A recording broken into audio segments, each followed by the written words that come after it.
Who are the top 5 players to watch this upcoming NBA season, and who will be the biggest riser and faller for the Mavericks this year? All that and more coming up next on the DLLS Mavs podcast.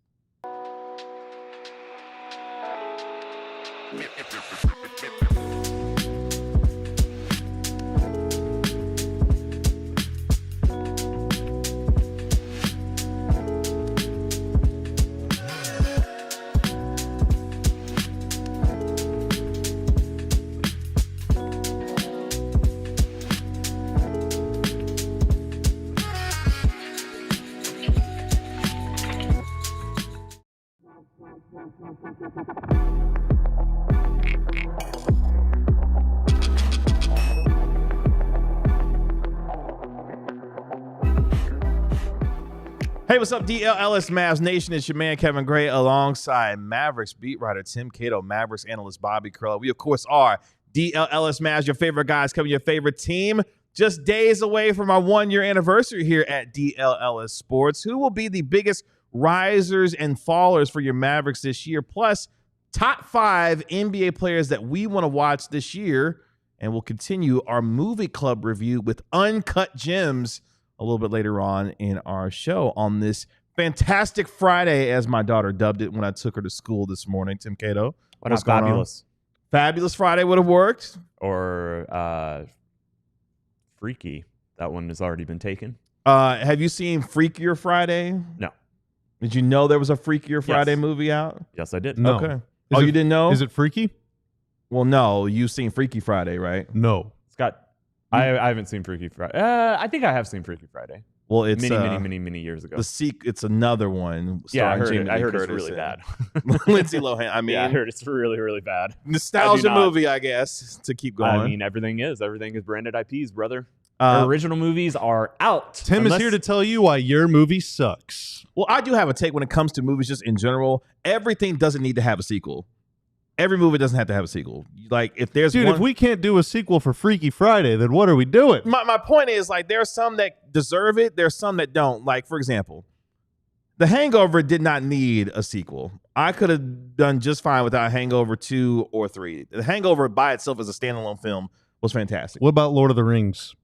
Okay, that's different. Obviously, that's different because you're telling an entire story. Like, come on, man. I feel like Hangover was like, we're going to capitalize on marketing and money, so let's just keep making these. But that's also what the movie audience, unfortunately, in this day and age, is responding to, which sucks. And some of it is the fact that the studios are not pushing to brand their own original content because it's harder. And you're going to miss it sometimes. And it is easy slop to just go make a sequel of something that you know the name of. That's true. That is 100% where a lot of this is coming from. But it bums me out as a moviegoer. I am not interested in going and seeing Freakier Friday. I am going to go see Paul Thomas Anderson next month. And that's not even technically original. He's adapting a Thomas Pynchon novel. But yeah, it's the original stuff that really speaks most to me, and unfortunately, it's not what is in the theaters or what the studios are trying to do frequently. Corella, what's going on? How we feeling? Feeling good. Feeling good on this Friday? Sorry to talk sports. I saw how you jazzed up you were about Daniel Day-Lewis coming back to the theaters, so I was excited about that. Well, I mean, I think we should be excited about the best living actor, perhaps actor ever. Having another movie for the first time since his pseudo-retirement in Phantom Thread? Denzel will have something to say about that, but we can talk about that later. Let's talk about the Dallas Mavericks, though. Here in this first segment, we got a lot to get to today. We'll have our Uncut Gems movie review a little bit later on in the show. But as we get ready for this upcoming season, who will be the biggest risers and fallers for the Dallas Mavericks this upcoming year as we get just about a month away from Media Day on September 29th? Of course, the Mavericks are going to be opening up training camp in Vancouver, British Columbia, Canada on September the 30th. So, Tim Cato, who will be the biggest riser and faller for the Mavericks this upcoming season? Well, it's going to continue to be the DLLS Mavs podcast, obviously. Oh, wow. I think that goes almost without needing to be mentioned. I mean, I hope we just continue to rise, honestly. But that's why I said continue. Okay, got it. Yeah. Riser and faller this season, Dallas Mavericks.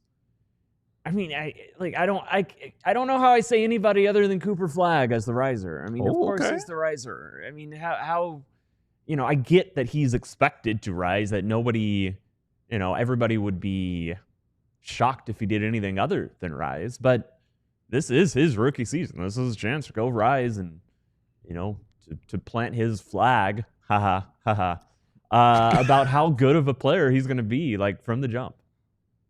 And then I'll get to my follower in a second, but I figure we can do risers first. I think that, either D'Lo or Brandon Williams has a really big opportunity. Kyrie's probably going to miss a lot of games. And so, for both of those guys, D-Will's got an option, and Brandon Williams, I think, is just on a one-year deal. Maybe has a player option for year 2. I'm not sure, but I mean, he's basically just a guy that's been on the minimum or on two-way deals for his entire career at this point. And so, they're both going to have an opportunity, a lot of minutes, pretty big role, surrounded by pretty good players, certainly better players than D'Lo was playing with last season in Brooklyn, for example.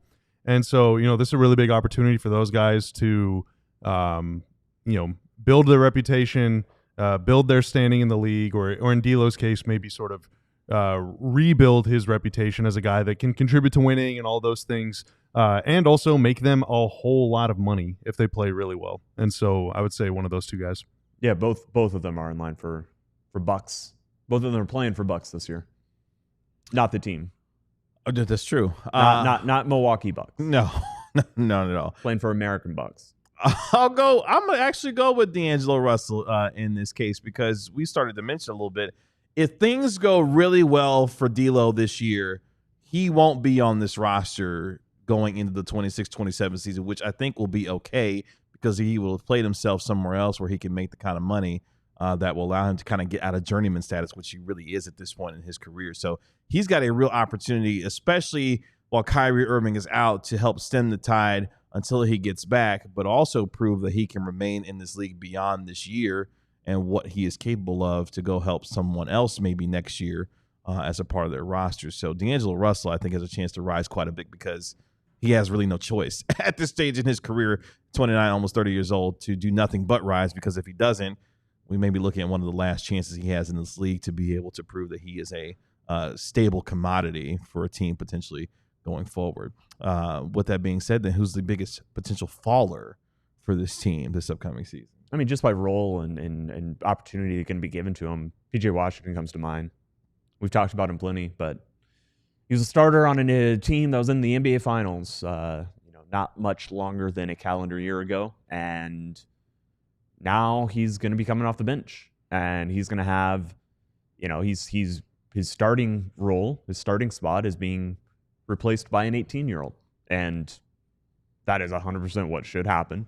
But that is, objectively a bit of a fall for a player who was something even more than that not long ago, and so that certainly comes to mind. I guess the other thing that I would say, the other people is something more akin to, is Caleb Martin going to continue to fall? Is that somebody who is able to be a riser? I thought about him briefly. There hasn't been a lot of confidence that he's going to be someone who rises. Certainly, he has an opportunity. So yeah, it's those are the two certainly that come to mind. Elijah, can you cut back wide real quick? So Elijah thinks he's smooth. All right. Going to call him out. Going to the two shot of me and Tim. Folks, we just had some Hollywood magic done.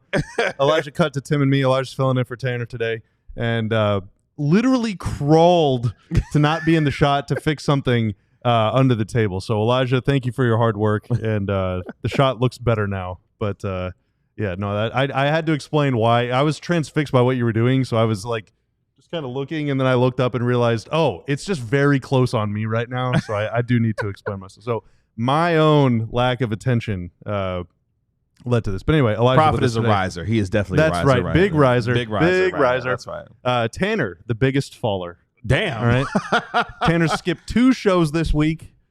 Stock is falling off a cliff right now. Yeah, I think it could be PJ. I think another person who could fall is someone that many people on this show are extremely high on. Derek Lively. Yeah. Ooh, my guy, you got to play games. You need to see you healthy. You need to see you good, productive. There are Mavs fans I'd say more Luka fans than Mavs fans, honestly, that think that like Lively was like a Luka merchant, basically. He had some very productive games without Luka, had very productive moments on the floor whenever Luka was on the bench. I do not believe, even though yesterday we learned from Trivia Tuesday that Lively received the most Luka assists during the 23-24 season. I believe he has a lot to contribute on both ends of the floor without Luka and, frankly, without Kyrie, too, because he's going to be missing a lot of time. So, I think Lively has a chance to prove something and also to make a lot of money because after this season he becomes extension eligible.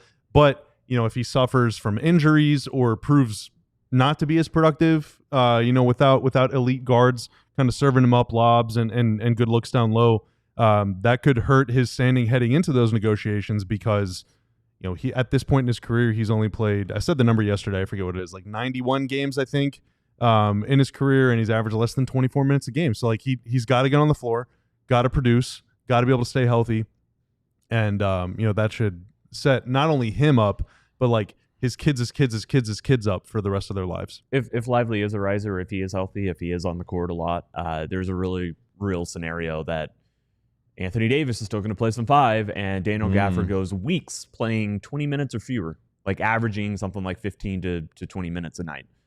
That would be a fall based off where he was last season. I think certainly, and kind of, it's not that he's falling because of anything he would do. But he would look around and be like, guys, get me out of here. I was also starting on a finals team, a couple of years ago, a couple of seasons ago. And, no matter what no matter the fact that Lively is a better basketball player, Daniel Gafford is still someone who has earned and warranted more minutes than what he could potentially get if Derek Lively really emerges as the player we think he can be. I'm going to go with the guy who's had probably the most visible summer, if you will, Klay Thompson. Klay Thompson is going to be 35, turning 36 in February. Last year, shot 39%. Only the third time in his NBA career, his illustrious career, that he has shot under 40% from three. And last year, shot 41.5% from the field overall, which was the worst of his career. But when you watched him play, there were good games that he had. But as he continues to get older, we know the significant injury history that he's had in his career, especially over the last 5-6 years. And now going to be a year older, I just hope it doesn't fall off a cliff immediately for Klay. We've seen him throughout the course of the summer working out with D'Angelo Russell. He was recently spotted back in Washington State working out at his alma mater with the Washington State Cougars there. Klay's got a year to be able to prove to us and a lot of folks that he still has it because there's going to be a lot riding on his shooting for this team this upcoming year. If you believe that spacing is an issue, Klay is going to be a big reason why that remains something viable for the Mavericks, because if it doesn't, and he is dealing with injury even as he's getting older, that could be a real problem. And oh, by the way, he's in the second year of that 3-year, $50 million deal that he is on as well. So Klay, to me, unfortunately, may be a potential faller because, I mean, we're in the twilight of Klay's career at this potential point. Yeah, and I mean, the obvious way that he could also be a faller is if he has to change his Facebook relationship status. Like that is just that. I'm not wishing. I really hope that doesn't have to happen. But I'm just saying he has publicly set himself up for a way in a way that would be just instantly you're the faller. I bet of all the players on the Mavs, I would say Klay is most likely to have had a Facebook page. Most likely to have had a Facebook page? I think so. Like, well, I mean, you got to think. player. Well, it's got to be someone that's like under 30, right? Over 30. You mean. Under 30 probably has never used Facebook. Over 30 is used. Yeah, so like, you're talking like Klay, Kyrie, AD, Dwight Powell. I bet Dwight probably wasn't on Facebook. He was like, I don't know, it's for weird people. I bet Kyrie probably didn't care about Facebook, and AD does not seem like a Facebook. I bet AD had a MySpace. But oh wow, I don't think any of those guys. I bet Klay was on Facebook though. I bet Dwight Powell had a Facebook. I bet all the 30. Everybody had Facebook. Dude. I think MySpace is a little bit before Anthony Davis. Because AD would have been what, 18 in like 2011. Yeah, MySpace was. He might have, dude. He might have early high school, like 14, 15 years old. I bet you're on MySpace. Yeah, you're sneaking on MySpace. Once you started becoming famous, that's when you can pull back from the Facebooks. But if you were 16 in the year 2010, Oh, Clay's my age, dude. He's on Facebook. yeah, he's 100%. Like That guy he was the posting 16-year-olds. statuses. Like all Clay's the about to be 16 36. How old are you? I'm 30. I'm going to be 35. Well, I'm 34.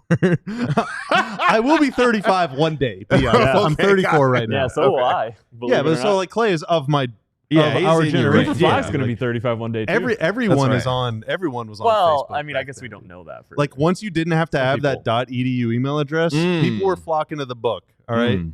Clay was on Facebook. Yeah, and that was like 2008, 2009. Facebook? The original. Well, when they went away from the EDU model. Yeah, it was, Oh, like, it was like, yeah, 07, yeah. 08. It was 07, 08. Yeah. Because As long as they were not famous in the year 2009, they 100%. Like my first anybody had. Facebook profile picture was Had a from the Facebook. summer before my senior year of high school. That would have been 2008. The summer before you turned Oh, Twitter. wow. Just pretty. gotten back home from the Dominican Republic on vacation with my family, and I posted some vacation pics. Nice. I'm happy for Facebook you. jumped off Thanks. when I was a freshman in college in 2005. So you can do the math on your own, boys and girls, on how old I You're am. 74 years old. Relax, Corella. Relax. I will be 39 4 months from today. So, you know. Oh, happy birthday. Thanks. Appreciate the early birthday shout out. Let's take our first break here on the DLLS Mavs podcast. When we come back, top 5 players we want to watch this year. Judge our list, critique our list, but just watch. Next. But it's still hot outside and it's still summer. And if you're going to be outdoors enjoying summertime, you got to do it with Rugged Road Coolers. Rugged Road is dedicated to innovative and durable outdoor gear for adventurers who demand the best products designed with the highest quality materials and craftsmanship, ensuring they perform in the toughest conditions. Whether you're on land or water, Rugged Road gear is built to accompany you on every adventure. They're crafted to handle the toughest environments. Their coolers built to last, ensure they keep up with any adventure. Coolers guaranteed to keep their contents cool for up to 7 days, but oftentimes much longer than that. If you're getting ready for this college football season, you're going to be tailgating, it's perfect for that. In fact, I got one right next to me. Right here on set. They're rugged and they are built to be used for you. So gear up for your next adventure with Rugged Road Coolers. They're reliable, durable, and built to be used. Rugged Road is your ultimate outdoor companion. Make sure you head to ruggedroadoutdoors.com and use code DLLS for 10% off. Again, that's DLLS for 10% off your Rugged Road Cooler today. Hey, whether you're on the water, all right, whether you're just hanging out or whether you just are inside, you want to look good. You got to wear a hat, man. People are hat people. And Brandon not? Bills, I'm not, okay, I'm not a hat guy, but I have tried on some of our Brandon Bills hats, and we got more coming too, by the way. So they're And I'm happy turning to you show off. into I'm hat becoming a person. hat guy. I wear hats. So every whether you day. need snapbacks, truckers, fitteds, beanies, and everyone is a t-shirt guy, Brandon Bills has tees as well. They've got you covered with performance and style. They have a partnership with 40 colleges as part of their campus collection, including TCU, that's the Horned Frogs, whatever they do, Texas Tech, or Texas.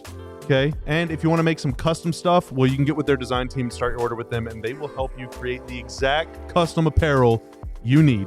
No UNT? Head to brandedbills.com and use code BBDLLS for 15% off your first order. Again, brandedbills.com and use code BBDLLS to save 15% off your first order today. Who are your top 5 players to watch this upcoming NBA season? And coming up in our next segment, we'll begin our movie club review as we continue with our movie club series as we review Uncut Gems starring Adam Sandler and one Kevin Garnett. And Julia Fox. And Julia Fox, that's right.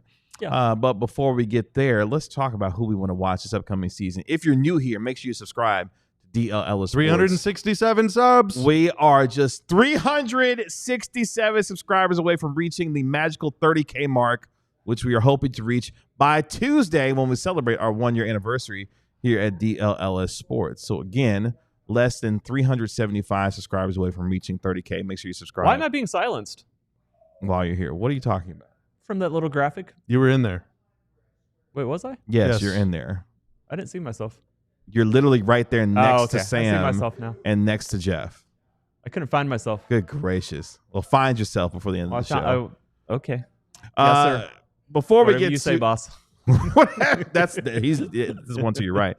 Before we get to our top 5 players, guess who's back in town, Elijah? Let's look at who's back in town at the Mavericks practice facility and apparently he's got 2 good eyes to show for it. Anthony Davis is back in Dallas working out at the Mavericks practice facility. If you're listening, you can go to the Dallas Mavericks Twitter account, X account. You can see Anthony Davis is back. Of course, he had surgery to repair a detached retina earlier this year. You think it's attached now? Let's hope so. Let's hope that thing is attached good. Yeah. For this upcoming year. But Anthony Davis is back as the Mavericks get ready for training camp in the end of September. But let's talk about our top 5 players that we want to watch this year. This comes courtesy, the inspiration it does, from this particular gentleman who tends to be very loud and talks on ESPN quite a lot. You'll tell what his voice is here in a second. Together, both healthy, with their A game, I would pick the Dallas Mavericks to win the NBA championship. I'm going to say it again. If Anthony Davis, if Kyrie Irving is healthy, and Anthony Davis brings his A game, the Dallas Mavericks will win the NBA championship. Oh. That's a big if. It's fluid. It can change. But it's legit, and everybody knows it. Because the one thing we ain't going to say about AD is that the brother can't play. We know better. I don't think anybody says that. So, of course, that is one Stephen A. Smith from ESPN's First Take this We got to morning. get him in a movie. Yeah, stuff aside, KG. Like, this is Stephen A. I need to see him act. Well, you see him act on General Hospital on ABC if you want. You see him act on ESPN right. every single day. That's right. That's right. Yeah. Well, yeah, that's what I'm saying. Like, anyway. He's also made an appearance on Law and Order SVU as well. One of my favorite TV shows. His impetus for that conversation, top 5 players to watch. The top 5 players that he had included Anthony Davis and Kyrie Irving alongside Kevin Durant and Luka Doncic, and Jimmy Butler was on his top 5 list to watch this year. So let's have some fun with our discussion here. Let us know your top 5 players that you want to watch this upcoming NBA year. We'll discuss ours here, and you can be the judge on whether or not you think our lists are good or not. Start with Corella. Your top 5 players you want to watch this upcoming NBA season. I didn't rank them. I just list them. Yeah, Is that right? yeah. Okay. It doesn't have to be any particular order. All right. So my top 5 players, I feel like this is a pretty big cop-out by me, but I like watching really good players. You got Wemby in there, got Jokic in there, got Steph, got Luka, and then for my 5th spot, kind of a toss-up between a bunch of really good players, but I'm just going to go with some home cooking. Kyrie would be in there, but I just don't know how much I'm going to get to watch him, so I guess he's the one I'm most excited to see because I want to see him the most, but I'm going to go with Cooper in the meantime, just because I want to see how good he's going to be, and I'm really excited to watch. I feel like of all the guys on the list outside of Wemby, Cooper's like the one I'm almost more excited to watch him play defense than I am with the ball in his hands. Interesting. I've got a list of guys who I think are just like the gonna be the most interesting players to watch. Like these 3 guys: Luka, Wemby, Cooper. I decided not to use them for my list of 5. Okay. But Luka, Wemby, Cooper is just objectively, that's like, to me, that's so obviously Luka with all the narratives, Cooper with all the narratives, Cooper the number 1 pick coming into the NBA, Wemby being Wemby. I just think, like, to me, there isn't, I could toss maybe Steph in there because, like, I will cherish every minute that I get to watch Steph Curry If play Warriors are basketball. on TV, I'm watching. Like, Yeah, it's just- exactly. I think that's a foregone conclusion. With Steph's on, we're watching. But like those 3 guys, any game they play in is worth watching because of them. Luka and Cooper, especially right now, because of the narrative surrounding them. Here's my list of 5, though. I came up with 5 that I think are really important to what the NBA is going to be next season, what the NBA is going to be in the future. I've got 3 in the West, 2 out East. Okay. I've got Amin Thompson, because I think Amin Thompson taking that next step is necessary for Houston to go from where I think they're comfortably in the tier behind Oklahoma City. But I don't think just adding Kevin Durant makes them contenders. I think Amin Thompson taking a step might do it. I've got Brad Beal also, oddly enough. Maybe not oddly. It's not odd to me. I put him in my list. I've also got him for very similar reasons, where I think the Clippers could maybe just kind of sneak up and hit that OKC level. be a team that could actually challenge them. And I know that's tough to say about the Clippers because it feels like they fail every year, but And they're the Clippers. I really, really like Brad Beal on that team. I still think he's really got something to give, something to provide. And him coming off the bench, I think that could be enormous. So I've got those two. Okay. I've got Dylan Harper because I think the question is Dylan Harper going to be that guy? And is the next 10 years of the NBA going to be run by San Antonio? Because if Dylan Harper comes out and he is, a rookie of the year candidate, like a strong candidate, like somebody who is, that Cooper Flagg can't separate from in the first, at least in the first half of the season. If he is somebody who's like, oh man, like him and Wemby are just going to be the, this is going to be the pairing that runs the NBA for the next decade, maybe alongside with Oklahoma City. I just think how good he is from the jump, or how good it looks like he will be, and how soon he'll be that good. I think that's a huge question for where the NBA is headed. And then my two guys in the East are Desmond Bane and Jalen Johnson. I just think Desmond Bane fitting into Orlando might catapult them into, a tier with Cleveland. The East is wide open this year. Jalen Johnson being healthy, best team he's ever played on, has already kind of broken out. Think he has room to break out even further. Also, can he just stay healthy though? He has not been super healthy at every step of the way. That's my 5, and I just think that with them comes a lot of interesting answers and narratives and storylines and expectations for what we're going to see in April and May. Mason Moneyball 41 has Luka, Flagg, Victor Wembanyama, Paolo Banchero, and Kate Cunningham on their list. Ethan Hunt. Ethan Hunt is in the chat right now. What is happening here? That's probably not really Ethan Hunt. It would be kind of cool if it was. Is there someone famous named Ethan Hunt? Oh my gosh, Corella, are you serious? Mission Impossible. Tom Cruise is Ethan Hunt. All right. I've only seen one. I've only seen the first movie. Oh my gosh. I saw the one where he climbed the Burj Khalifa. I didn't see that one. And you still didn't the recognize the name Ethan Hunt? No, that was like 15 years ago or 20 years ago. I don't remember anything. Dude, you asked me what I did 3 days ago. I'd be like, I don't know. What day was that? Good gracious. He's got... The answer's probably the same. Played chess, caught Pokemon. He's got... Ethan does. Luka, Matas Bucelis, Joker, Wemby, Kevin Durant, or Giannis. I'm not sure. That's right. I was weighing Giannis in my list. I was too. I just don't think... I think Giannis is just like too good. It's not super fun to watch him just be way better than everybody else. His greatness is unparalleled. Just runs on the floor and dunks it. It's like that's pretty damn like cool. Watching old Wilt highlights. James Harden was not that wrong when they were both 1 and 2 for MVP. Do y'all remember this? Yeah, I mean, I think the way he said it was just he was just so butthurt about it. Yeah, he was. He was pissed. Yes, yeah. yes, but he was right up until the last 2% of what he said. Well, you got to land the plane. That's right. You got to complete the 3-point play. You don't get credit for flying oh my god, my flight schedule for 5 hours. If I as a pilot fly it for 4 hours and 59 minutes safely and correctly, why don't I get credit if I just have a little slip up at the end? It's tough, man. It's a tough thing. Unbelievable. It's a thankless job. Got to nail the landing. My top 5 players I want to watch this year, and again, I tried to do this based off entertainment value. I'm interested because we had some crossover on our list. In no particular order, Nikola Jokic, Luka Doncic, Victor Wembanyama, Anthony Edwards, and Amen Thompson cracked my top 5. I was very surprised Bobby didn't go for Amen. I'm surprised, too, that he didn't have Amen. We know how much he loves. It would just mean I would have to watch the Rockets. And the watchability is hindered because he plays for that team. Because he plays for them. I will cheer him on from a distance. Not because of how they play, just because of the Rockets. And kind of how they play, too. Yeah. But watching him defend is fun. Watching the Rockets is not fun.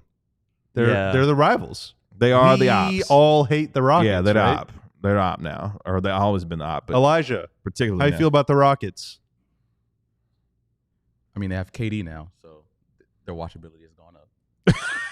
All right, so Elijah is a Rockets fan. No. All right, So he's an op now? No, I'm just joking.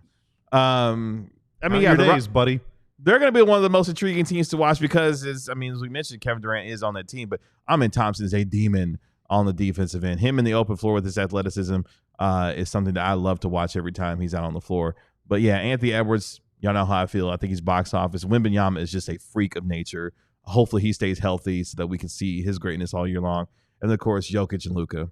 I mean, goes without saying what the two of them are, especially with Jokic being a 3-time league MVP and trying to win a 4th one this upcoming year. So those are my 5. Jokic, Luka, Wemby, and Edwards, and Amen Thompson. I'm looking most forward to watching this year. Not to say I'm not ready to see Cooper Flagg play.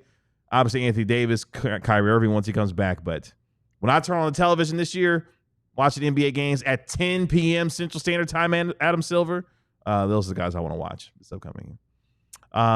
Rate our list. Let us know what you think of our list here on the DLLS Mavs podcast. When we come back, we begin our movie club review with our second movie as we watch Uncut Gems. What did you think of it? We'll tell you what we thought of it next. Hey there. You should become a diehard. And I've got a great new reason for you to become a diehard. There's always been great reasons. There are great reasons every single time we talk about this. But let's say, just in case, maybe you haven't done it yet. Well, when we talk about the exclusive written content that's going up on alldlls.com every single day, I'm gonna fill you in on something that's coming out next week. I am finally doing the annual, I think for the 6th straight year, fan survey. Oh, wow. We've done a couple fan surveys already this year. We did a very unprecedented one after the Luka trade, because that was a very unprecedented time. And then we did an exit survey, which is an additional survey that I do most years that's looking back at the season that was. This is looking back at the offseason and ahead to the summer. Got the document open right now. I haven't sent it out yet, but it is going to go up as soon as I publish this, right after the show. I'm going to get it published on alldlls.com. We're going to have the link, just an article where you can go participate. And then next week, maybe Tuesday, maybe Wednesday, maybe we won't. I'm not sure we're going to have time to talk about it on Tuesday, but stay tuned for Wednesday that. we'll get to it. Yeah, I think by Wednesday. Tuesday, we might be occupied with an in-person guest, TBD. I thought that was Monday. It is Tuesday now. Okay. That's what we're talking about. So I need... Sorry, it's been a long morning. Yeah, it's okay. It was a long morning because you watched Uncut Gems. I did watch Uncut Gems this morning. Stressed. I had to get ready for the show. Anyway, so there's a bunch of other reasons to become a diehard that are worth watching, including the physical diehard card. But I'm going to let Bobby go over that here in 15 minutes. I just wanted to show it. Yeah, I respect that. I appreciate that. But fan survey, alldlls.com/diehard. Join our club. And the easiest way you can help us out here is to subscribe to DLLS Sports. Less than 375 subscribers away from reaching 30,000 subscribers. We want to do that by Tuesday when we celebrate our 1-year anniversary here at DLLS Sports. We got a big week planned for you here on our show and across all of our shows here at our fantastic network. Let's continue with our movie club review as we do our second movie, as we have going to be watching 5 movies as we get closer to the beginning of this upcoming season. We've already watched and reviewed Space Jam. Today, we're going to be reviewing Uncut Gems. Next week, we're going to be doing Air Bud. And then the week after that, I believe we are going to be doing Coach Carter. And then Love and Basketball? Then Love and Basketball at the end. We're going to do Love and Basketball at the end. So let's get into it. All right, so a quick plot summary of Uncut Gems. Why would it be summer? Summing up the plot real quick. Mm-hmm. Adam Sandler plays this guy, Howard Ratner, who runs a jewelry store. And the walls are closing in around him. Basically, I would say the plot obviously is important, but like really what's central to the experience of watching this movie is like it's the visuals, it's the sound, it's the tension.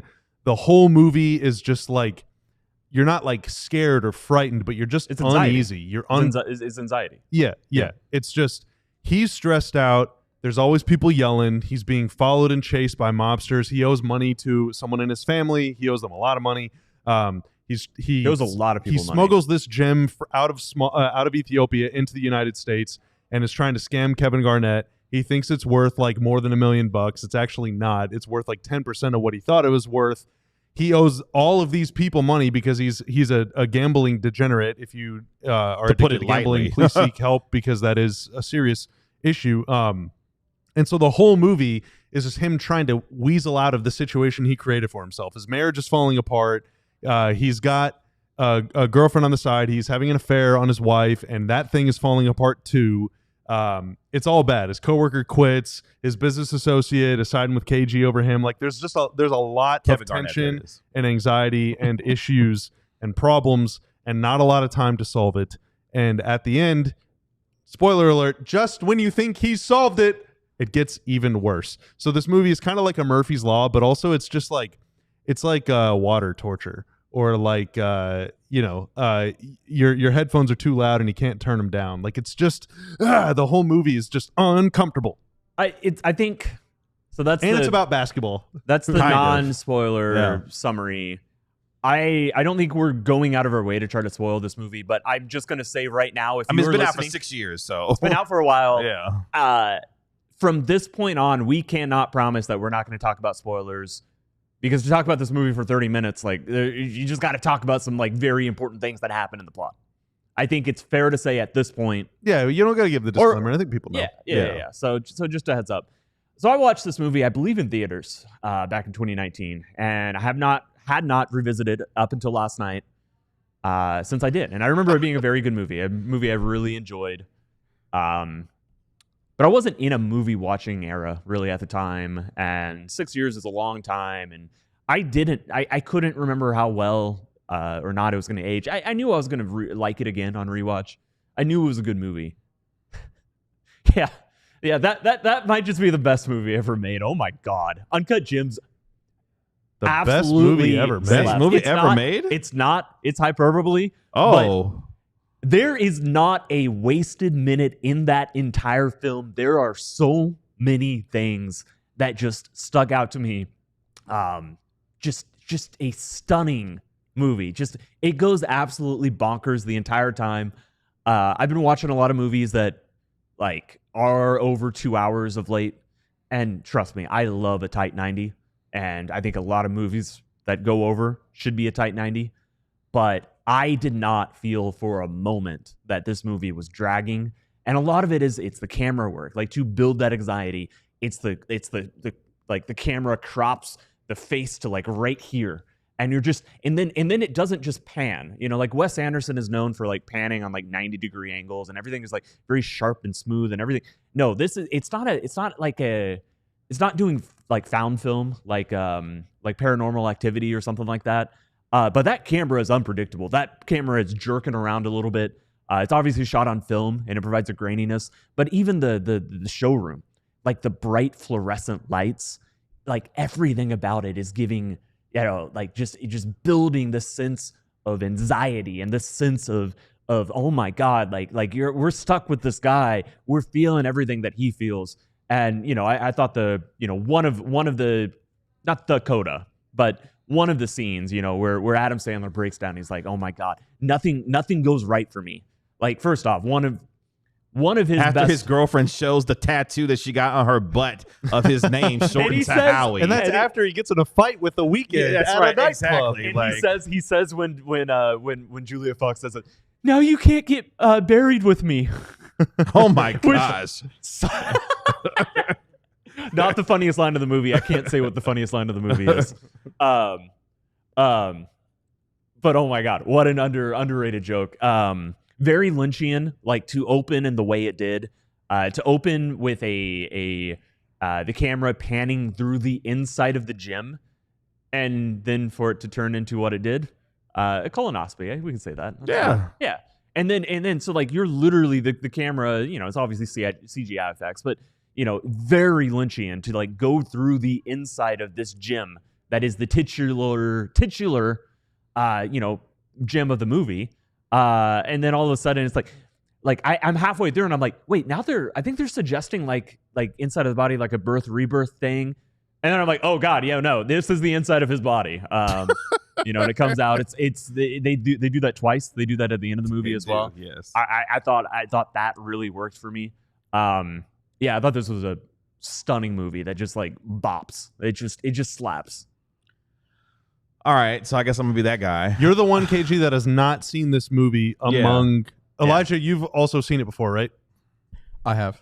Okay, so KG, you were the only virgin eyes of the crew. Yeah, and folks that built this up in a lot of ways, whether it was my guys here or folks who have seen this movie, that it's just a thrill ride from the very jump. Like the tension is on a 10 from jump. And honestly, I have felt more tension watching an episode of Law & Order SVU or Criminal Minds or you know, So what do you mean by Chicago tension? PD. Like the movie, okay, so it's 2 hours and 15 minutes. It moves slow for me for the first hour, 5 minutes. Like I get the idea, like my man was clearly a degenerate who got marital issues, who was in a world of hurt and trouble. There's some really wild stuff that does happen to him. Like I guess his brother-in-law at one point shows up to his nieces and nephews, you know, play recital to intimidate old boy and say, hey man, where's my money? And by the end of the scene, my man's naked in the back of his car, having to call his wife from his trunk of his car saying, hey babe, can you come unlock the trunk for me? I left the keys in the car, to where she walks out and finds him butt naked in the back of a trunk. That's great, though. I'm just saying, That really happens. That is like, this movie is so New York. This is kind of how, like, yeah, like I get kind of how we got here, but also, yeah, the first hour, 5 minutes, I'm just like, hey man, can we kind of move this along? Because like I think some things are going to happen, but I'm kind of ready to get there. And maybe I didn't appreciate enough the setup to try to get to the second half of the film. But you guys mentioned the whole the randomness of the weekend part of this was like, so his girl winds up in a bathroom with the weekend. They don't necessarily do anything, but my man loses. Well, they are doing drugs. Yeah, I mean, yeah, but my man Howard loses his blank and was like, "You cheating on me? This, that, and the third." He gets in the cab and drives off. There was a lot going on. But yeah, the impetus. but he's like he's like spiraling. He's in a lot of ways he's exactly. spiraling. I want to be clear. Like the whole movie feels like, you know, even his side chick is cheating on him. Like in Star Wars, when they get like dumped down the thing into like the sewer and the walls start kind of closing in. Yeah, like the whole movie feels like that. Yeah. To me, See, so to me, the second half, the second hour of the movie doesn't feel like it feels without the first half of the movie. Yeah, like the walls. You got to set up where the walls are and how they are closing. Yeah, you know they you know, if they start here, like that to me is not the same movie. And I like, thought from the jump, start out here. I thought from the jump he was gonna be like running away from some bookies trying to, you know, knock him off, or, you know, I thought there was so we did talk about this pre-show. Yeah, to me the entire film is running away, and to me there's even more, you know, it is even more impactful of a film is the fact that he's not literally running from them. He's having conversations with them throughout the entire movie, but he is running from them. He is running from everything that, like, everything in his life. Now he's not running from, maybe he's running towards this ideal version of him that fixes everything. That everything is finally going to go right. His way out of anyway. Exactly.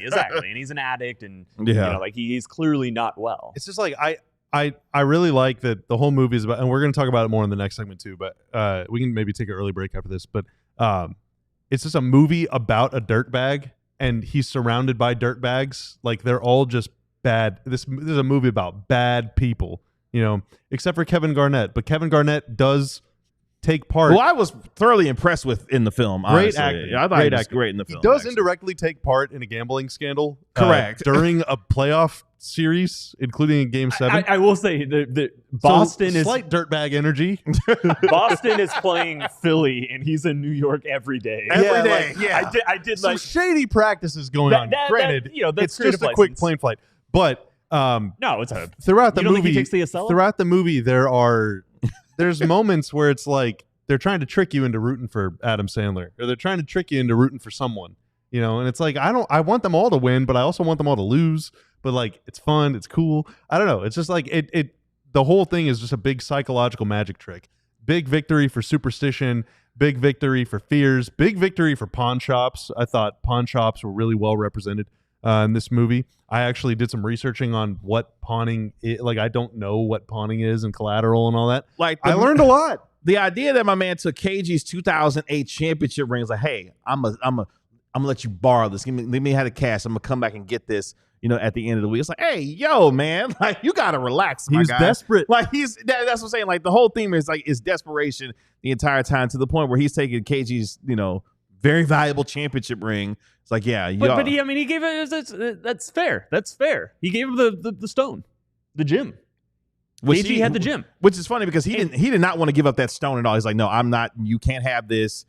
You can't take it out of here. KG was able to eventually convince him, no, I want the stone. With the help of Lakeith Stanfield, who was also excellent. Excellent in this. So good. Lakeith Stanfield. We got to talk about Sandler after the break. We'll do that as we continue our movie review of Uncut Gems coming up next. Hey, but first, we got an event coming up. It is this Monday. Oh my God, right. it's like in a few days. That's right. It's time to hop to it. This Monday at the DLLS Sports Studio from 7 to 9 p.m. Diehards only. Diehards only. We're watching some Mavs film. Gonna have a hang sesh, some Q&As. Some food. Just good times. Yeah, hanging out with the DLLS Mavs crew. I That's believe right. some people from other shows are going to be here too. It's going to be a good time. Very low-key, very laid-back. GM Ben is going to make sure that you're fed. And, Shout out. And Bev. GM Ben. Beveraged. You're going to be fed and drinked. Everything on offer here. It's going to be wonderful. If you want more information, go to alldlls.com/events. Again, alldlls.com/events. It is a very small fee. We're going to donate that to Big Brothers Big Sisters. Just making sure that if you say you come, that you're actually going to arrive, because we need to know how much food to get. And then also we are going to again give you some food and some drinks as well. More info will be given to you about location and timing and parking information, all that stuff whenever you sign up. So again, alldlls.com/events. Also, rounding out the bennies of becoming a diehard. When you sign up to become a diehard, you get a free shirt of your choice. We got more than 40 to choose from. Always rolling out new stuff. We launched the Dallas collection a few weeks ago. We're actually launching some new merch very soon. I think in the next few days, probably sometime next week. We got some new shirts coming out. Oh, I did see the preview of that. It's going to be great. So that's coming out very soon. You get a free one. Also, whenever you are a diehard, you get a discount on any other merch you want, any other events. You also get to join the DLS Discord. Great place to hang out. You get your physical diehard card and so much more. There's so many reasons to become a diehard. But again, if you want to come hang out with us on Monday night, it's going to be a splendiferous time. alldlls.com/events from 7 to 9 right here in the DLS Sports Studio in beautiful Victory Park, Dallas, Texas. And don't forget to subscribe to DLLS Sports as well before you become a diehard, then become a diehard, and just support us all the way around. You can do it all at the same time. Or you could do it all at the same time. Ardell, don't be rolling your eyes. I said, yeah, it's going to be a hang sesh. Don't be rolling your eyes at Come on, sesh. Ardell. You a Sesh day. is a very common one. Look, I don't think you can. Not I don't think even you can fight Kevin back got against mad sesh. at me for saying sesh. Yeah, because I mean, at this point, for what? It's a lost cause. It really is. I'm abbreviating. I'm abbreviating. There was one you did the other day, and I was like, we gotta relax on The these. one that I did the other day was something that was very, very innocuous. No, but it was still like you really shortened that. But I'm Ardell, going to start calling Ardell just Dell. don't do that. Yeah, what is Ardell in a brief for, huh? That's a good point. He literally is a diehard. Let's not do that. I'm just going to abbreviate his name because it's quicker and easier to say, and that way we have more time to share our thoughts. shout out to him because he loves my shirt. Ardell I love is the shirt, too. much like a different Adam Sandler film. It is a little Nicky. It's a little nickname for your real name. I don't know which one. Yeah, you're which one are referring you to. referring to? The Adam Sandler film That you're referring to? called Little Nicky. Oh, I didn't know he had a film. Oh, called I Little didn't Nicky. know that. Yeah. You know what's really interesting? Yeah. Earlier this week, I That's all watched. right. I mean, it's whatever. I watched Adam Sandler's other best dramatic performance. Billy Madison. I haven't seen Billy Madison. Happy Gilmore? I watched Punch. No, that's comedy. What? I watched. Did you just say Happy Gilmore's not a movie? I said it's comedy. Yeah, It's I not, was like, I what? wouldn't- I mean, I haven't seen it, but I don't think it's considered. I watched Punch Drunk Love, which is a Paul Thomas Anderson movie starring Adam Sandler, who gives just an awesome performance in that. I would slightly put this one above that, but it's very, like, everybody knows who Adam Sandler is and like what he is known for, and like this guy can act. This guy can act a little bit. Erica's a 51st Dates fan. I don't think I've seen that one. I've seen parts of that. My dad really loves that movie. A lot of movies. 51st Dates. A whole lot of movies. Anyway, what did you think of like Sandler, what did you think of that performance? What did you think of, I'm curious, like, to me, like, getting that scene where it's like nothing goes right, like I can't seem to get anything to go right. Which is funny because the irony of him saying that particular statement, I can't remember how long it was before, but my man had gotten a call from his doctor and said, hey, by the way, you're good on your colonoscopy. Like, everything came back clear. Because I think one of the things he said was like, yeah, my family has a history of this, right. Colon cancer, I was afraid I was going to die of this. So it's like, hey, man, like, at least that's looking up for you. Your colon's good. You got a healthy butt, but by the end, he's worried about the other end. He's worried about something at the other end by the end. Yeah, maybe there's some irony in that too. But yeah, my man just had everything in his life going wrong, but it was of his own doing as he's trying to undo the stuff. Did you feel bad for him in that moment? Because like the entire film is like very clear, brother, you've brought all of this upon yourself. And then I'm watching that scene, and I'm like, I kind of get it. Like I do not feel sympathy. It's. But it's like, oh my God. Like, did I feel bad for him? Did you feel anything? Like, I certainly felt something towards that character being like, man, I mean, at the end of the movie, I was kind of, obviously intrigued to see if he would win the money because, like, when his brother-in-law and his goons show up at the shop and they're about to toss the man out the window and they're like, call your girl to bring this money back before she takes it to the Mohegan Sun, to bet all this money on this ridiculous parlay that you got to try to win this money and triple, quadruple your money. He goes to push the last number on the phone, and he's like, I can't do it. I thought they was about to off him right then and there. Like, what's the point of what we're doing here at this point if you're not gonna make the phone call to bring this money back that you owe us? But then he locks them in between way of getting buzzed in to come to the shop, and while they're sweating their asses off, he's watching this basketball game 7 between the Celtics and the Sixers, as Kevin Garnett is winning these different parts of the parlay, and then they eventually win the game by double digits, and then you think, oh, he did it, like he made the ultimate bet and he won, and his goon was like, not really. Pow.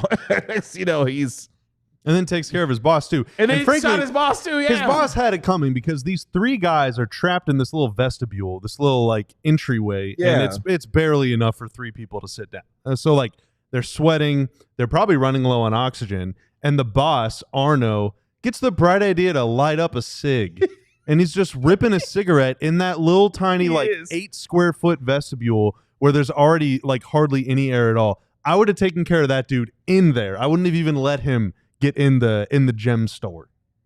I guess my question is, at that point, like the goon who decides, you know what, I'm gonna take it all. Like, why at that point? Like, I guess he won the money.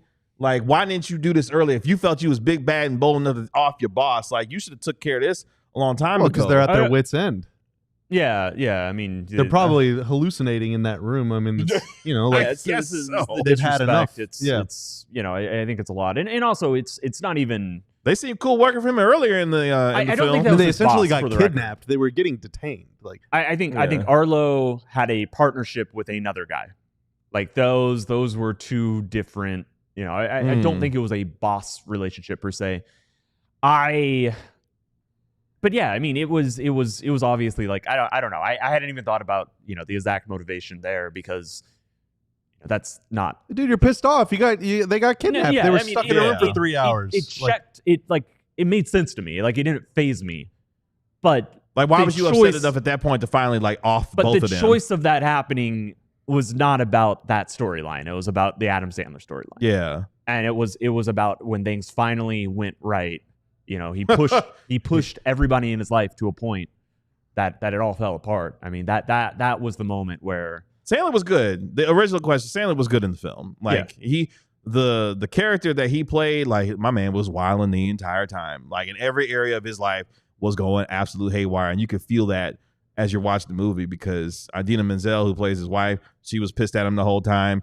Kids don't mess with him either. Family The interaction he had with the son in the apartment was insane. That was he tough. was like, hey, Junior, we don't talk about that around here. Hey, who's that girl that's staying in your apartment? Hey, Right. son, we don't talk about that around here. Don't you mention that either. I It's thought- like, oh, okay. I thought all right, the- cool. All right. I thought the sound, like I think I mentioned, the soundtrack was so good. It was just like it was a soundscape. It was like moody and atmospheric. There was moments where it turns a little bit more ominous, builds the anxiety. But if you had just taken the soundtrack and put it over a David Attenborough like nature doc, it almost fits something like that. And I thought the contrast of like this cool, lush, atmospheric, track, like these tracks over the top of like this anxiety reducing, but then it does have that turn towards, like things are still going bad. Like I thought there was a really cool contrast. I thought the cold hard serif font when they were going through all the stars, all the credits at the front. You were not evaluating credit fonts. Because it happened at the start of the movie. Now, if it was at the end of the movie, that's one thing. But like when movies choose to put up, He said serif font. I thought it fit. Look, Obviously, like I said, I thought the opening scenes were very David Lynch, incredibly David Lynch. This was a very David Lynch Lynch movie through and through. Little bit of Yorgos Lanthimos. I thought. are you sure you're in the right business? Like you should have been like a movie reviewer, like I just watch a lot of movies. I don't think I'd be your good at it. in-depth knowledge of the. If Creative. Uncut Gems was a Pokemon, it would be. Adrenaline ride wise, I'll give it about a 4 Out of 10 or out of 5? out of 10. So 4 what- out of 10? What's a Yeah. movie that's like a 10 of 10 for you, Wow. or just like a high number out of 10? Oh, I'm trying to think what action movies like give me that kind of vibe. I mean, Mission Impossible movies. I don't really think this this is an action. This is more like a mobster movie to me. Yeah. It's a thriller. It's more of a psychological. Like there are deep A24. So like thoughts that you have to start to like tap into when you're watching this film, because there's a lot of irony. There's a lot of different things that you look at from a life standpoint. You're like, hey man, like things could be going really wrong, and then you finally hit that one thing, and it still don't mean your stuff is gonna go right. I also Like, really liked that this was a movie that was, shot and produced in 2018, came out in 2019. It was still kind of a period piece because they very, very, very clearly said it in 2012. 2012, With yeah. KG being there and like literally game footage from real games that happened. It was so 2012. The iPhones, that anytime Sandler was texting, Sandler's texts were so effing funny. So funny.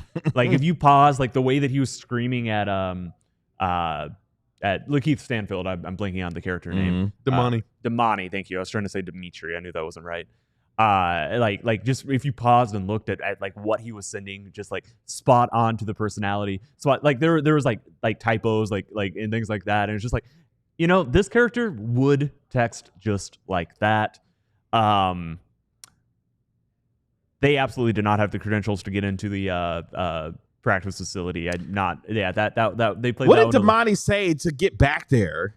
I know Kevin Garnett, and he just walked past security like, okay, cool. Yeah, Players have guys. Yeah, players have guys. Yeah, I Players know. have I'm just guys. saying, it was just like, and Santa's like, I'm with him. I'm Right. with that dude. He's with me, and he's like, no, you're not coming back here. But yeah, I thought that was something close to a nearly a perfect movie, and just the expediency, the weight of every scene.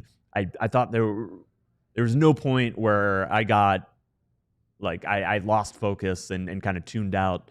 And I've been watching some very great, very highly regarded, very long movies that are very great and should be very highly regarded. And there's even moments within those films that, my eye wanders over to the smartphone. This one was laser focused, and I think that's a full credit to the Safdie brothers. Great film. Got anything else you want to add on that, Crow, before we get out of here? I'll go 8.5 out of 10. I give it 5 stars. It's I'd give it out a of 4 10. stars. It's out of 10. Then I'm giving it 10. but movies traditionally are ranked on a star system. Well, we did Space Jam on a scale of 1 to 10 last week, so we have to stay consistent. Okay, well, and when I gave my Space Jam review, I gave it stars. Mm. And then I adjusted. So yeah, I gave it 5 stars, so I'll give it 10 out of 10. So I'll give it a 6.5, a 6.5. You said 4. You can stick with 4. No, I'm saying like with the, what did I say for 4? Like the tension and stuff like that. So we okay. swayed you a little bit? The Or you were movie always in and feeling of that way? itself, like I get it. Like it was, you know. Do you think you'll ever watch it again? No.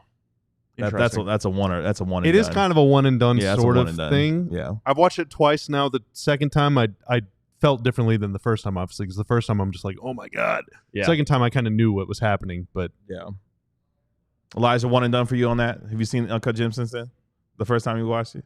I watched it once and I haven't seen it since. I thought about watching it because I know we're doing it today. Yeah. But He's like, I thought better of it. I can't add that stress on top of moving stress. Mm. So, Gotcha. got a lot going on. Got a lot Yeah. going on. Yeah. but I'd watch it again. You know, Okay. it's A24 movie. And they A24, came out with a whole yeah. book of like all the scenes in the book, I think.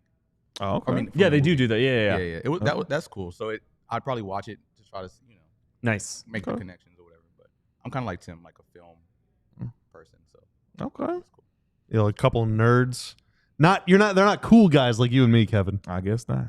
Well, we appreciate Prod for hanging out with us today here on the DLLS Mavs podcast. Tanner will be back with us on Monday as we get ready for anniversary week here at DLLS Sports. If you haven't already, make sure you subscribe to DLLS Sports on the way out. We've got a big week ahead of us planned for you, especially here on the DLLS Damn Mavs right. podcast. That is our Mavericks analyst, Bobby Curl. That's our Mavs beat writer, Tim Cato. I'm your host, Kevin Gray. We are DLLS Mavs. We'll talk to you on Monday at 12 p.m. right here on DLLS Sports. Y'all have a good weekend. We'll talk to you later. Peace. We all silly like the mayor.